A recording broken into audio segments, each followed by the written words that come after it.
Meus irmãos, a paz do Senhor. Amém. Muito grato a Deus por estar aqui nessa manhã especial e grato ao Senhor por poder rever os irmãos e pela confiança do nosso pastor, que o nosso Deus continue lhe abençoando toda a liderança dessa igreja e todos aqueles que têm sido bênção para nós, que nós possamos ser bênção também para os irmãos aqui. Amém? Vê aqui o irmão Moab, presbítero Moab, não é? Também pastor Natanael, nosso pastor Manuel, Messias.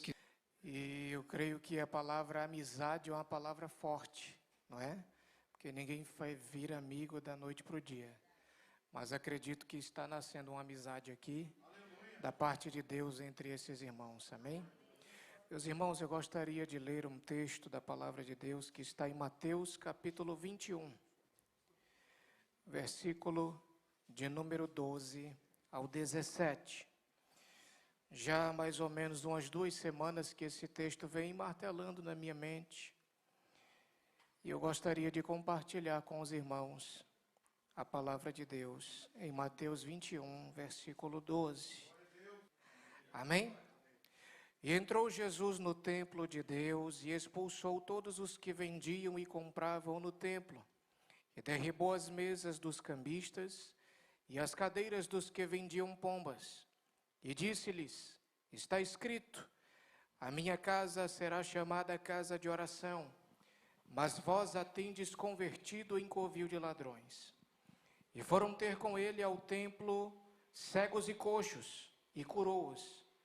Vendo então os principais dos sacerdotes e os escribas as maravilhas que fazia, e os meninos clamando no templo, Hosana ao filho de Davi, indignaram-se e disseram-lhe: ouves o que estes dizem? E Jesus lhes disse: sim, nunca lestes? Pela boca dos meninos e das criancinhas de peito tiraste o perfeito louvor? E deixando-os, saiu da cidade para Betânia, e ali passou a noite. Amém. Os irmãos podem se assentar em nome de Jesus. Glória a Deus. Esse texto, irmãos, é um texto bastante usado por aqueles que estão indignados com alguma coisa que acontece na igreja. Ou normalmente por aqueles que querem transmitir uma mensagem a nós, os líderes, os pastores. Mas desde que eu leio esse texto, eu tenho uma ótica diferente da visão do que aquilo que ele deseja falar para nós. Aqui eu vejo as verdadeiras motivações de se ir ao templo, e também vejo as motivações erradas, as falsas motivações que nos trazem aqui. E todas as vezes que eu vou à igreja, eu sempre faço a seguinte pergunta para mim mesmo: por que eu estou indo à igreja naquele dia? Por que eu vim hoje ao templo? Será que é porque eu apenas tinha uma agenda, um horário marcado aqui para trazer a palavra? Será que eu vim aqui apenas porque eu tinha uma atividade a executar? Ou porque eu sou um liderado e devo prestar contas ao meu líder? O que realmente nos traz a este culto, a este templo? Porque eu e você estamos aqui hoje. Essa deve ser a pergunta principal que esse texto deseja dizer a nós. Porque aqui, meus irmãos, nós vemos, e a homilética até nos ensina a começar pela parte negativa e encerrar pela parte boa, não é?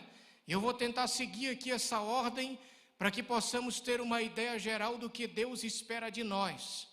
Porque o que faz toda a diferença para nós é a presença de Jesus no nosso meio. Este templo estava acostumado com os seus serviços, as suas atividades, as suas tarefas erradas, as suas liturgias vazias, tudo aquilo que era apresentado sem propósito nenhum. Mas naquele dia, Jesus estava presente no templo. E quando Ele está presente, coisas diferentes acontecem. Quando Ele está presente, coisas extraordinárias e maravilhosas são apresentadas diante dos nossos olhos. E nós podemos contemplar a grandeza do que a presença de Jesus no templo, na nossa vida, nos nossos corações, nas nossas mentes, nos nossos lares, executa e realiza. Quando Ele está presente, tudo é diferente. E nós vemos que a primeira coisa que vemos aqui são as motivações erradas de ir ao templo. Alguns aqui iam para o templo para fazer um bom negócio. Os principais dos sacerdotes estavam ali e eles não apenas vendiam como espécie de boxes de uma feira ao redor do templo para que aqueles cambistas pudessem vender seus animais. Não havia uma preocupação aqui de que o ofertante, o adorador viesse de casa preparado. Eles chegavam na porta do templo e adquiriam o animal vivo, pronto, criado, com o sacrifício de alguém, com o esforço de alguém. E nós sabemos pela lei de Moisés que a ordem não era essa. Porque assim como há aqueles que vão para fazer um bom negócio no culto, tem aqueles que se servem de um bom negócio. Aqueles que abraçam aquilo que outros estão fazendo de errado, porque aqui a lei da demanda e da oferta está claríssima. Os historiadores vão dizer que o templo estava todo fatiado em boxes ao redor, e as pessoas vendiam os animais, e aqui Jesus se irrita mais ainda virando as mesas, porque não haviam apenas judeus aqui, puro sangue, digamos assim, mas haviam também os prosélitos. Aqueles que não eram judeus de nascimento, mas que abraçavam o judaísmo como a sua religião. Então eles iam de várias partes do mundo, com moedas, com dinheiro, com imagens de outros deuses, e tudo aquilo entrava no templo. E Jesus então se irrita com tudo aquilo e vira as mesas dos cambistas, para mostrar que havia algo errado acontecendo ali naquele dia. E por isso eles estavam agora se servindo de um bom negócio que aqueles homens estavam fazendo no templo. Havia uma ordem de Moisés de que o animal tinha que ser cevado em casa, criado em casa. Aquilo envolvia tempo, envolvia dedicação, envolvia uma expectativa do sacrifício, e isso deve ser uma realidade em nossas vidas também. Quando saímos de casa, nosso coração deve estar tomado de uma expectativa. O que Deus vai operar hoje? O que é que Deus vai fazer na minha vida ou na vida do meu irmão? Às vezes alguém apresenta um pedido de oração para nós e a gente fica com aquele sentimento: Senhor, será que é agora? Será que é hoje? Será que é essa semana que o Senhor vai abrir as portas para o meu irmão? Será que é hoje que Ele vai trazer aquela boa notícia que eu estou esperando há tanto tempo? Isso é culto a Deus, envolve expectativa. Não devemos ir para cá como se estivesse apenas cumprindo uma agenda, mas com desejo ardente de louvar a Deus, aleluia, pelo poder que Ele tem de operar maravilhas em nossas vidas e em nossos corações. Vir para cá com aquele, eu até digo que a gente não vem para cá para sentir a presença de Deus aqui, a gente já vem de casa sentindo. Amarrando o sapato, quem tem um sapato de amarrar o cadastro, já vi por ali se arrepiando. Opa, que é isso? Vestindo paletó e sentindo a graça de Deus e entendendo que nosso culto já começou de lá. Romanos 12 vai nos dizer: rogo-vos, pois, irmãos, pelas compaixões de Deus, que apresenteis o vosso corpo como sacrifício vivo, santo e agradável a Deus, que é o vosso culto racional. Então, ou seja, um culto é um estilo de vida. Eu estou vivendo e estou cultuando a Deus o tempo inteiro. Jesus aqui está mais uma vez mostrando e tentando quebrar os paradigmas que toda religião traz para nós. A ideia de templo. Quando Jesus vai ao Monte da Transfiguração, que Pedro, Tiago e João estão ali, vê a Moisés e Elias, eles: Senhor, bom estarmos aqui, porque tem gente que quer estar só na presença de Deus e não quer encarar a realidade da vida. E Pedro diz: vamos fazer aqui uma tenda, porque Pedro era judeu. A gente tenta sempre estar julgando as ações das pessoas na Bíblia, mas eles pensavam com a religião da época. E a ideia de Pedro era o templo fixo, o templo físico, aquele ali era um lugar de adoração. Aí Jesus, ele estava tentando mostrar para eles que eles precisavam ter aquela visão, mas precisavam descer de novo daquele monte, porque havia uma realidade para se deparar ali. Nós estamos hoje aqui no monte de Deus, recebendo de Deus a visão certa para cada coisa, mas nós vamos sair daqui porque vamos encarar a realidade. Nós vamos receber algo de Deus aqui para usar lá fora. Vamos receber o que Deus vai nos dar aqui para usarmos na vida cotidiana lá fora, a partir do momento que sairmos daqui. Mas aqui vemos também, meus irmãos, que haviam aqueles que faziam um bom negócio, aqueles que se serviam de um bom negócio, mas a Bíblia também fala que os fariseus aqui, depois que Jesus começa a operar milagres, assim como ele já começou aqui, desde o início desse culto, a operar milagres aqui no nosso meio.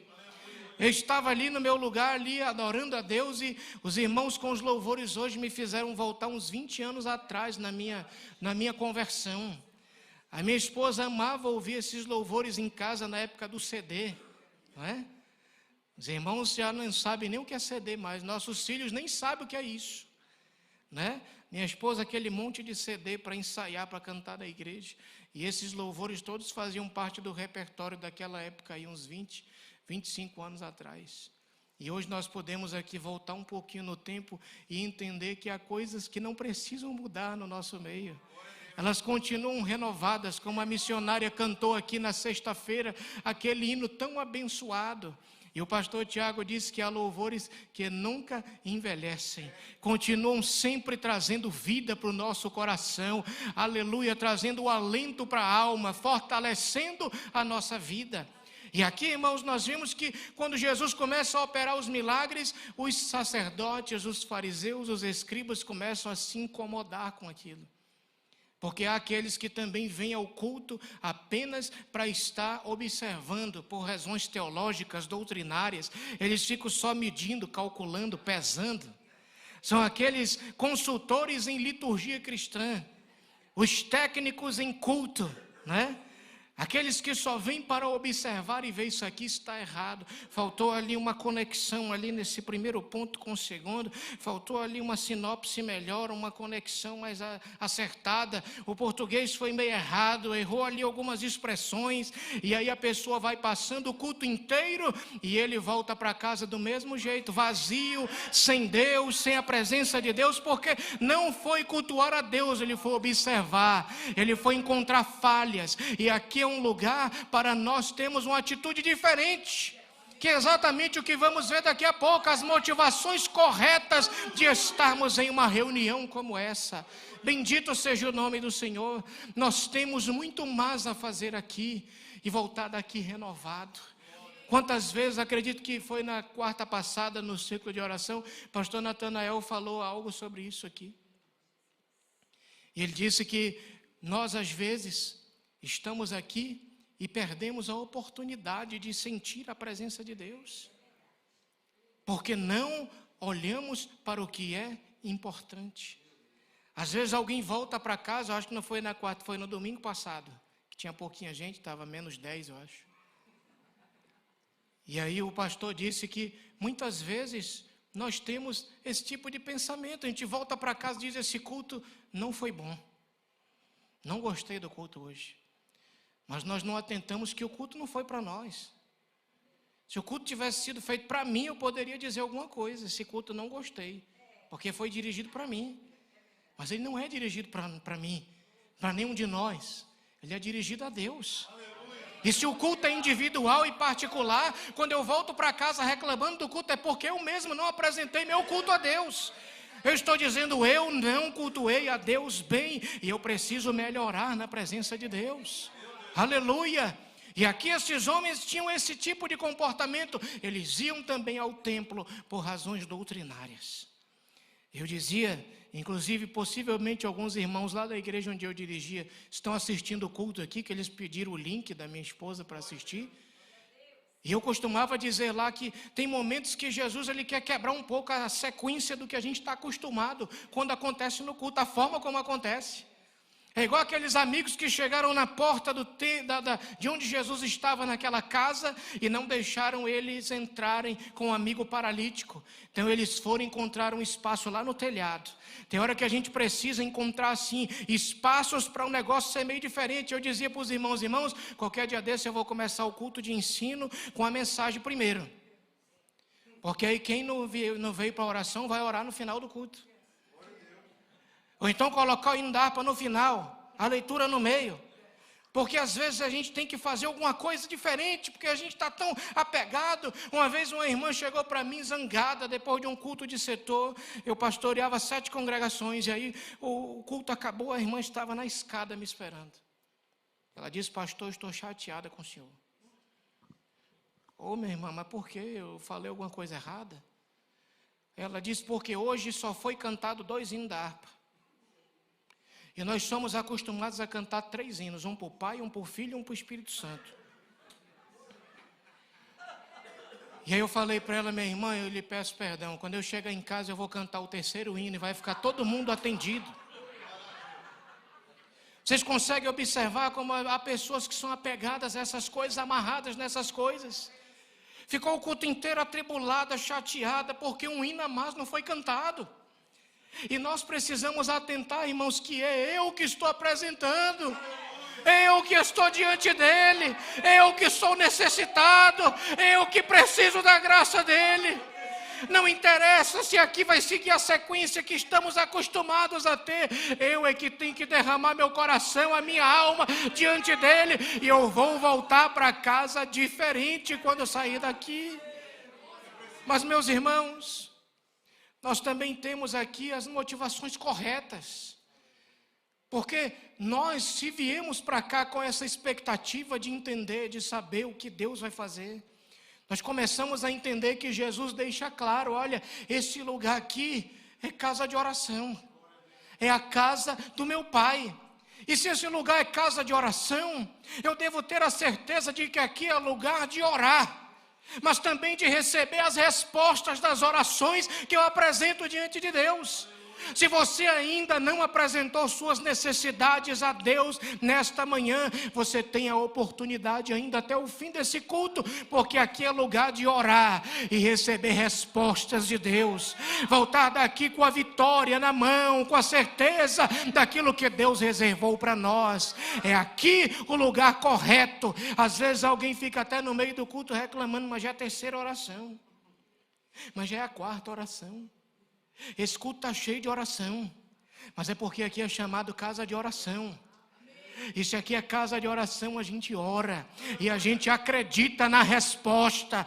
Nós não oramos daquela maneira relaxada, como se ninguém estivesse nos ouvindo, não. Nós oramos com a certeza de que Ele está nos ouvindo e de que a resposta virá da parte de Deus para nós. Bendito seja o seu nome.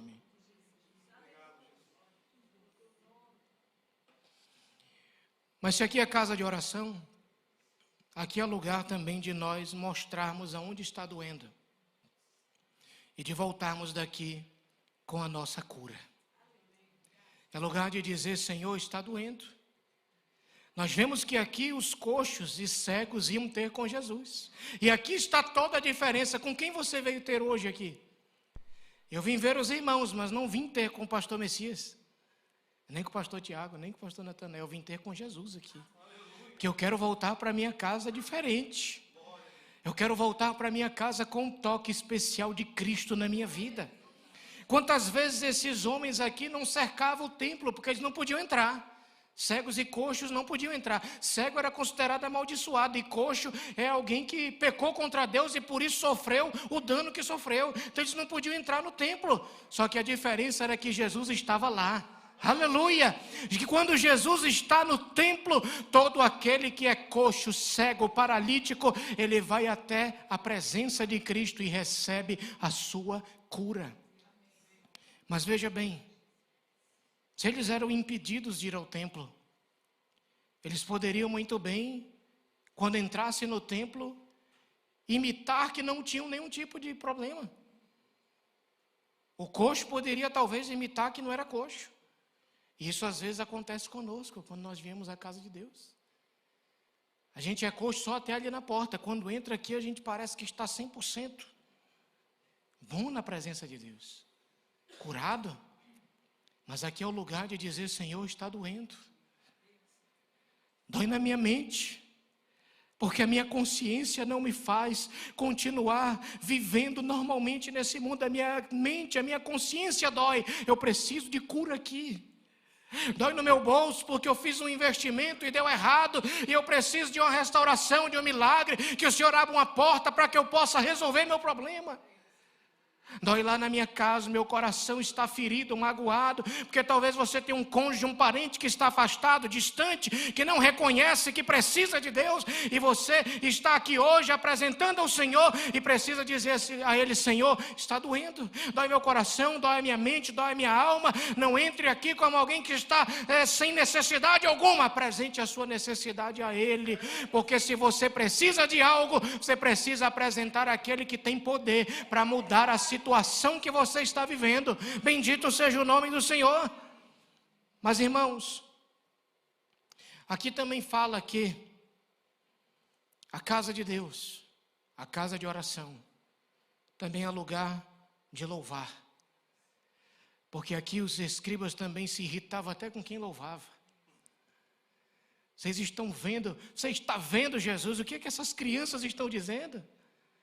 Tem lugar que olha para nós que louvamos a Deus assim e diz: isso é uma igreja de menino. Esse bando de gente assim. Qual a necessidade? E os escribas e fariseus se incomodavam até com isso. Você está ouvindo, Jesus, o que essas crianças estão dizendo? Hosana ao filho de Davi. E aí Jesus diz assim: sim, vocês nunca leram? Aí Jesus faz uma referência ao Salmo 8, verso 2. Só que a referência que ele faz, Jesus faz uma troca. Lá em Apocalipse ele diz: ai daquele que alterar uma vírgula, um tio, qualquer letra dessa lei. Só que ele é o dono da lei, então ele pode mudar o que ele quiser. Ele foi lá e mudou o texto. Lá em Salmo 8, 2 diz que da boca das crianças suscitaste força. Mas aqui ele diz: da boca das crianças e dos que mamam, tiraste o perfeito louvor. Jesus aqui faz uma conexão, porque no dicionário dele, louvar e receber renovo é a mesma coisa. Então ele está dizendo que enquanto eu louvo a Deus, Ele renova a minha vida. Enquanto eu louvo a Deus, Ele me dá mais graça. Enquanto eu louvo a Deus, Ele renova as minhas forças para continuar caminhando um pouco mais. Enquanto você louva hoje, Ele está te renovando para você enfrentar mais uma semana de lutas e provações, para que você continue na presença dEle. Ele tem força para te dar aqui nessa noite. E aqui ele usa o exemplo da criança. Eu tenho um filho que ainda é criança, a outra já está adolescente, já quer virar jovem, né? Já quer ser independente. Mas o outro ainda é pequeno, precisa de tudo. Qualquer coisa que eu vou fazer, ele quer estar grudado em mim, ele quer estar vendo. Antes de vir para cá, uma vez eu fui lavar o carro da mãe dele, o meu, terminei de lavar o primeiro. Eu falei: meu filho, vamos lavar isso aqui bem rapidinho aqui, que daqui a pouco tem o culto. Aí quando terminamos, ele disse assim: pai, já acabou a minha aula. Eu falei: mas que aula, meu filho? A aula que o senhor está me dando de lavar o carro. Eu estou aprendendo a lavar o carro. Para mim, ele estava até me atrapalhando, me molhando todo, jogando água. Mas para ele era uma aula. Porque o filho, ele olha para o pai e diz assim: ó, o meu pai é o melhor. Meu pai sabe tudo, meu pai entende tudo, meu pai sabe tudo. E quando nós olhamos para o nosso pai, ele não compara nós aqui como crianças à toa. Ele diz: olha, das crianças que sai o perfeito louvor, é da boca das crianças. Porque nós devemos olhar para o nosso pai e dizer: o meu pai é o melhor. O meu pai é o maior. O meu pai sabe tudo. O meu pai entende de tudo. O meu pai pode tudo. É essa simplicidade que ele deseja que nós tenhamos aqui em um culto como esse ou em qualquer outro que formos. É dizermos: o meu pai pode, o meu pai sabe, o meu pai faz, o meu pai entende, o meu pai conhece, o meu pai está comigo, o meu pai continuará comigo até a consumação dos séculos. Bendito seja o nome do Senhor.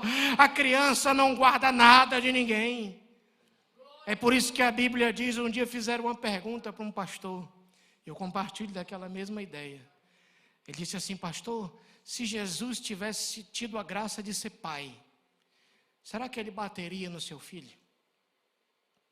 Aí o pastor disse: claro. Provérbios diz que devemos corrigir nosso filho com vara. E Jesus não ia desfazer o que está escrito. Ele ia corrigir. E nós, irmãos, precisamos saber que como filhos de Deus, às vezes Ele nos corrige. Às vezes Ele puxa a orelha.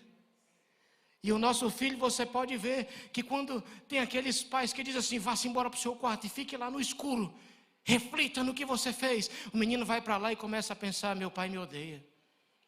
Ele me deixa aqui nesse escuro sozinho.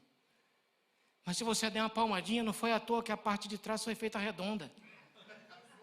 Deus já fez isso por algum motivo. Você dá uma palmadinha, 5, 10 minutos, ele está pulando do seu lado de novo, lhe abraçando, lhe beijando, porque já foi. Ele entendeu a mensagem, mas ele entendeu que você ama ele. Não foi porque você o odeia. E às vezes o Senhor faz isso conosco, Ele puxa a orelha, Ele chama a atenção. Tem hora que Ele chama para perto, Ele faz um carinho, Ele faz um afago, Ele dá um abraço. E hoje Ele está aqui fazendo as duas coisas conosco. Olha, tenha atenção na motivação quando você vier à minha casa, mas também atente que aqui é lugar de orar e ter resposta. Aqui é lugar de apresentar a dor e receber a cura. Aqui é lugar de louvar e receber renovo. E hoje, em nome de Jesus Cristo, nós vamos sair daqui renovados, vamos sair daqui alegres, vamos ter o domingo inteiro cheios de Deus, porque nós estamos na casa de oração. E a melhor notícia de todas, Jesus está presente aqui na casa de oração nessa manhã, e isso faz toda a diferença. Se Jesus for tirado do templo, acabou a graça de estar no templo, mas se Ele está presente, então a graça está presente, o milagre está presente, a vitória está presente, a cura está presente. Bendito seja o nome do Senhor. Coisas que achamos impossíveis, para Ele é possível, porque Ele está presente. Era impossível cegos e coxos irem ao templo, mas Jesus estava na casa, então eles foram até Jesus. Você veio a Cristo nessa manhã, e se você veio a Cristo, você vai sair daqui diferente. Aleluia. Nós podemos até vir de mãos abanando às vezes para o templo, mas não voltamos de mãos vazias para a nossa casa. Voltamos com algo da parte de Deus. Eu gostaria, irmãos, de convidá-los a ficar de pé. Não sei se é o costume dos irmãos aqui, meu pastor, mas gostaria de fazer um apelo aqui aos irmãos. Você que está precisando de um milagre, de uma vitória de Deus, quero lhe convidar a vir à frente aqui. Coloque diante de Deus isso. Mas coloque diante de Deus e deixe diante dEle. Amém? Às vezes a gente vem ao templo, coloca o negócio no altar, quando acaba o culto a gente leva de volta. Não, deixe no altar. Deixe que Ele toma conta. Alguém aqui essa manhã que está precisando de um milagre, que está precisando de algo da parte de Deus, eu gostaria de orar por você nessa manhã. Aleluia. Diz que é só o primeiro vir. Venha em nome de Jesus. Oh, aleluia. A melhor notícia que podemos ter hoje é que Jesus está no templo. Jesus está neste templo. Oh, aleluia.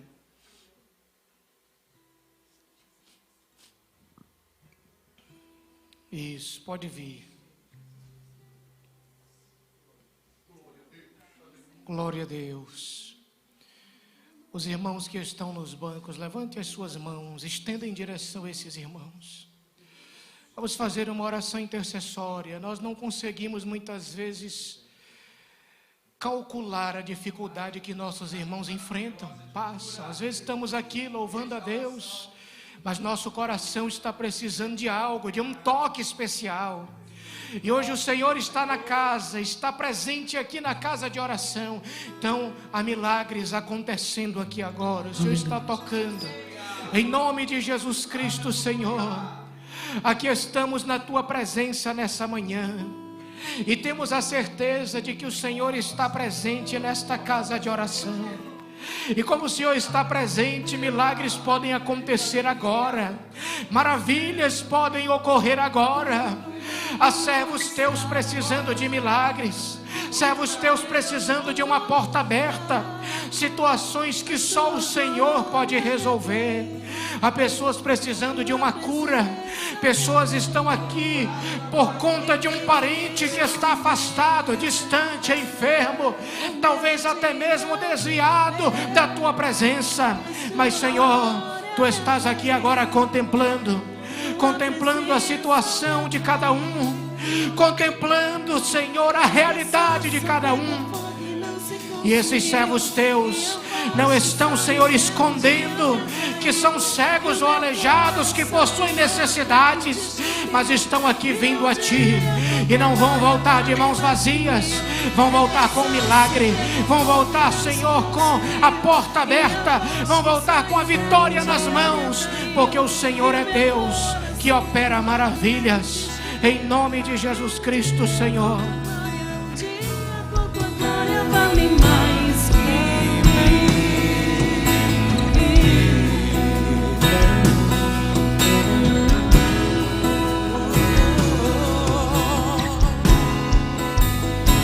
Eu poderia estar em qualquer outro lugar, mas tua glória me atraiu, tua presença me atraiu.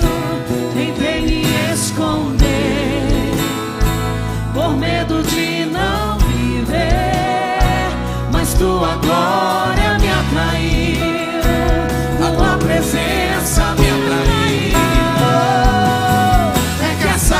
Pegou fogo e não se consumiu, e a voz que saiu dela um dia me atraiu, e o meu coração queimou até que descobriu que um dia com tua glória vale mais que mil.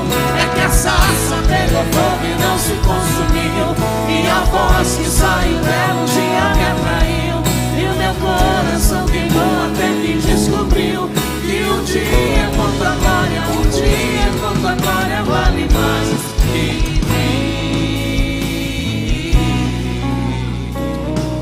Aleluia.